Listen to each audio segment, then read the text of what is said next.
គាត់និយាយចឹងបានទៀតនិយាយចឹងបានទៀតតែខ្ញុំលួចអាវគាត់បងប្អូនយើងគិតមើលទៅបងប្អូនចាំស្ដាប់ឲ្យច្បាស់ណាគឺមុនតែហេតុគាត់បានឲ្យអាវហ្នឹងមកខ្ញុំខ្ចីណាពេលដែលបដិការលេងចប់គាត់បានឲ្យអាវហ្នឹងមកខ្ញុំខ្ចីណាបងប្អូនឲ្យអាវហ្នឹងមកខ្ញុំខ្ចីចំអាស្អីយកធ្វើ content ខ្ញុំក៏យកមកខ្ញុំក៏យកអាវហ្នឹងមកបងប្អូនណាខ្ញុំយកមកឲ្យខ្ញុំថតខ្ញុំពាក់អីឡើងបាន2 3ថ្ងៃហើយតពេលគាត់ដើររកអាវអត់ឃើញគាត់បានហៅខ្ញុំទៅណាហៅខ្ញុំទៅថាខ្ញុំមិនណាទេណាអាវខ្ញុំណាហ៎តែយកមកណាទៅនេះស្លុតយើងអញ្ចឹងមកតពេលគាត់ជាមេរបស់យើងបងប្អូនណាគាត់ជាមេរបស់យើងអញ្ចឹងយើងមានអីតបទេគាត់និយាយស្ដាប់ទៅបាទពូបាទអាវនៅបន្ទប់ខ្ញុំពូការពិតទាំងដែលជាក់ស្ដែងលោកពូចော့គាត់បានដាក់អន្ទាក់ណាគាត់បានដាក់អន្ទាក់គាត់ចាត់ធ្វើអត់ខ្ញុំគាត់ដាក់អន្ទាក់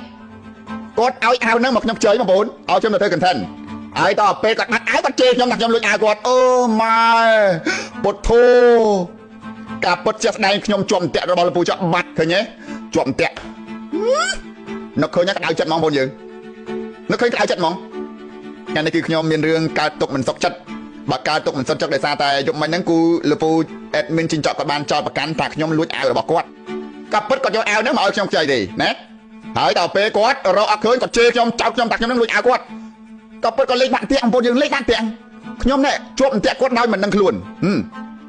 ជាប់អន្ទាក់គាត់ដោយមិនដឹងខ្លួននេះគិតមើលទៅឲ្យអាវខ្ញុំខ្ចីដល់ពេលបាត់អាវគាត់ជេរខ្ញុំថាខ្ញុំលួចអាវគាត់អូម៉ែដល់ពេលអញ្ចឹងយើងអត់មានអីតមកមួយគាត់សំបីបន្តិចអត់មានអីតមកសំបីបន្តិចបងប្អូនបានត្រឹមតែឈរស្ដាប់ទៅយើងមិនទួយកមិនគាត់ដាក់អន្ទាក់យើងណាគាត់ដាក់អន្ទាក់ខ្ញុំនឹងចង់ចាំទុក